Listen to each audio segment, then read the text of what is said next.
What's up guys, welcome back. OCG Metagame Breakdown for March, well end of February pretty much, but going into March 2018. So we are still, I believe, in the third month now in the OCG format, starting off, at least it started off January 1st. So let's take a look. It has been a couple of weeks, a couple of interesting things again to note, so let's make that breakdown from the OCG again.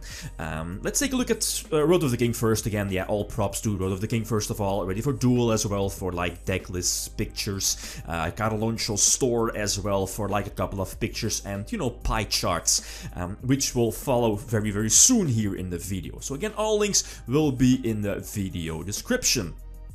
For Road of the King first, their breakdown, let's double check. Indeed, 52 decks, top performing decks from 8 tournaments were held during the past weekend from February 24th to February 27th. 2018. The new product releases, a couple of new cards have been released from past week, I believe. We have Keeper of Dragonic Magic, right? Won't be that big of a deal for highly competitive format. Same for the new promo cards like Quintet Magician and Magical Eyes Fusion as well. Then again, the next pack here that got released in the OCG was a deck build pack Dark Savers. And you know which cards have entered the OCG format, and mainly Brandish, and, well, to some extent vampires, but vampires are not that highly competitive. So let's take a look at the breakdown, again, the pie chart here.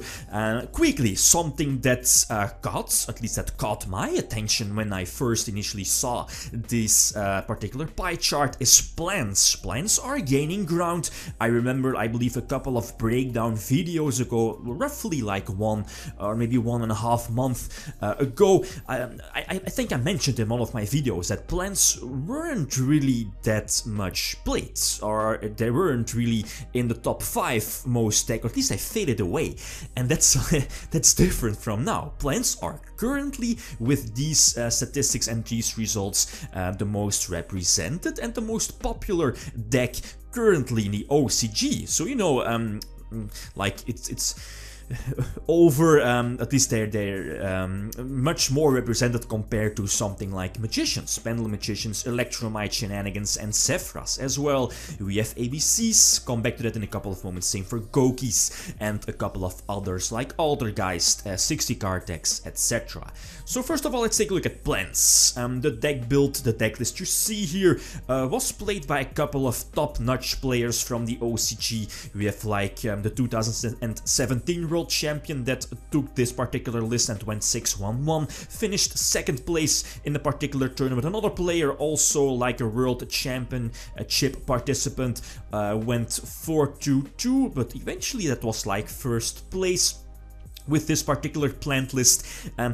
We're getting familiar, right, with this plant link shenanigans. A couple of different engines slept in like one same deck. The Predaplant engine, the Destrudo engine with Armageddonite, the Gofu, of course, hand traps not to forget, Called by the Grave, and that's something that we'll definitely be seeing in other deck lists, is that the quick play spell card that will be soon re-released here in the TCG, Called by the Grave, Designated from the Grave, is like a 3-of staple in pretty much every deck.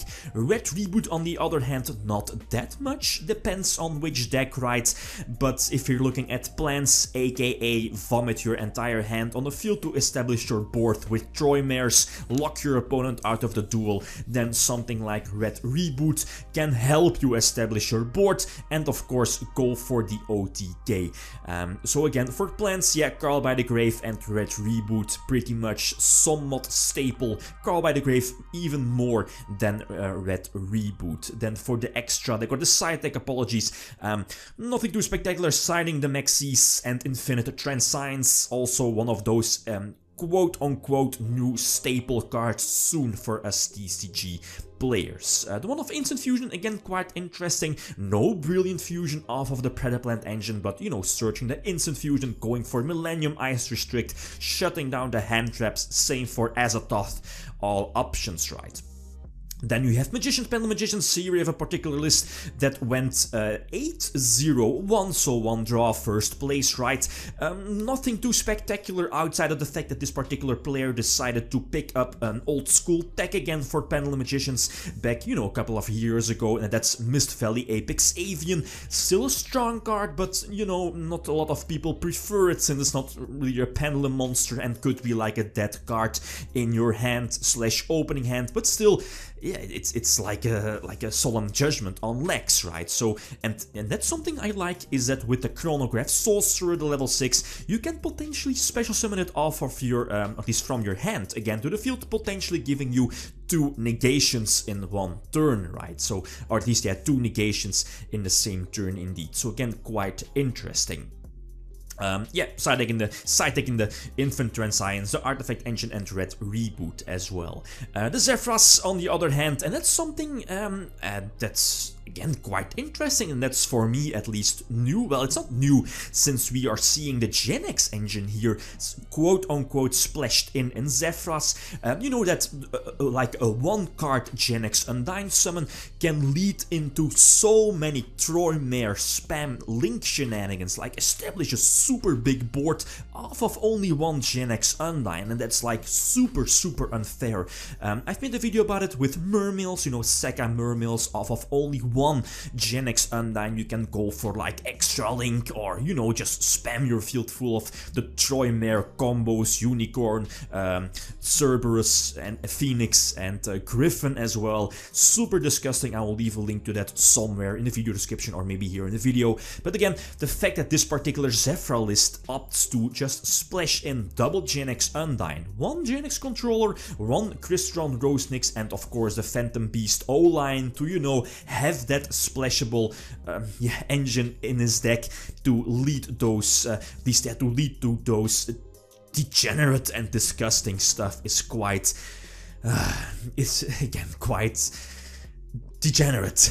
I was looking for that particular word. But again, the biggest risk, or at least, yeah, this, as mentioned on the Road of the King, is high risk, high reward, pretty much, right? This, since this quote-unquote small engine does run double Garnet in your main deck in the form of Gen X Controller and the Rosenik. Since again, those cards, you won't really, or at least you don't want to draw those, right? And then if you draw those, your engine or your hand pretty much bricked.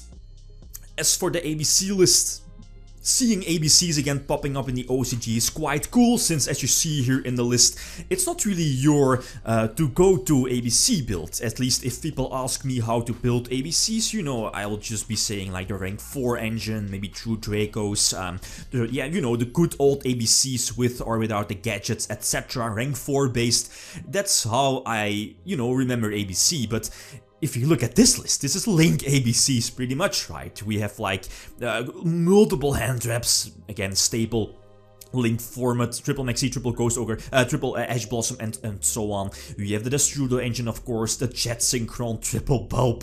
That already says a lot, right, about the current format, or at least the current way that we are playing Yu-Gi-Oh! Or maybe that we need to play Yu-Gi-Oh! Nowadays. And that's mentioned on the Road of the King, is that ABC nowadays aims to go for a turbo into Crystron Needle Fiber again quite easily, and eventually also using the Troymares to establish, you know, those soft lock effects of not being able to be destroyed by battle by card effects, drawing cards off of Unicorn, and thanks to Griffin, you know, not at least creating the soft lock that your opponent cannot activate monster effects unless, well, off of special summoned monsters, unless those monsters are linked to a zone or are in a zone that's linked to a link monster. So again, quite disgusting.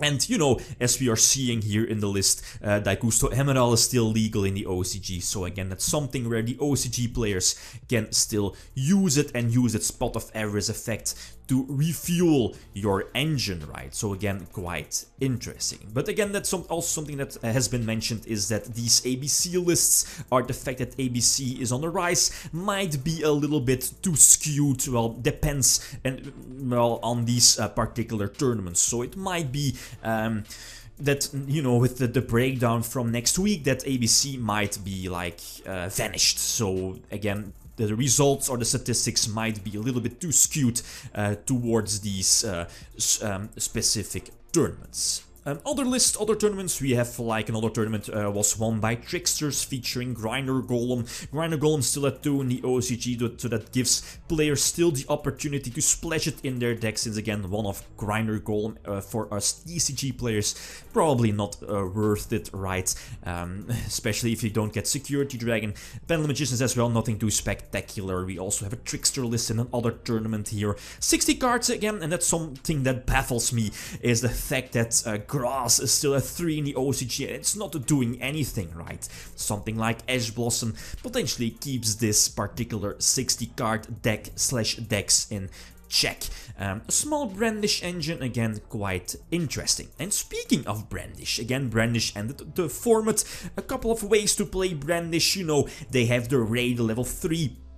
A couple of ways to play Brandish is, it's like pretty much Paleozoics, but with, instead you're playing like 20 or 25 traps, as with Paleo, you're playing like 20 or 25 spells. Triple Upstart is still a possibility in the OCG. You could potentially also play the field spell, Chicken Game, you know, potentially more spells, Foolish Burial of Belongings. I've also seen a list running the Metal Foes Fusion, sending it off of your Foolish Burial to the grave, get a draw, more spells, right, to fuel your Brandish engine. So again, quite interesting, but still very early, so let's give this deck more time and more space, you know, to evolve. And I'm definitely interested to see how this deck / archetype is going to evolve. If it's getting like more Link monsters again, since it's pretty much like, again, Zodiacs, a Link 1, yeah, in case of Zodiacs, 1 card Xyz, in this case a 1 card Link,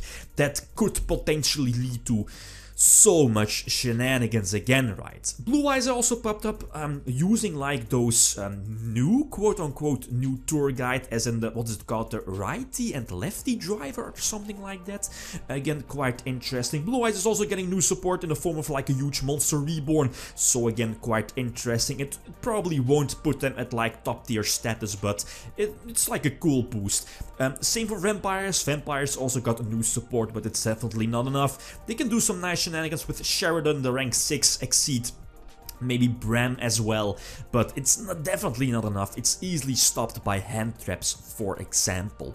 Altergeist pretty much faded away, but it's still part of those other decks. It's probably a bit too slow, and the fact that Red Reboot is in pretty much every main or side deck definitely hurts this particular deck. Okay, yeah, guys, again, other sources will be in the video description. Thanks for watching, and feel free to leave a comment or like if you enjoyed the video. Lithium signing out.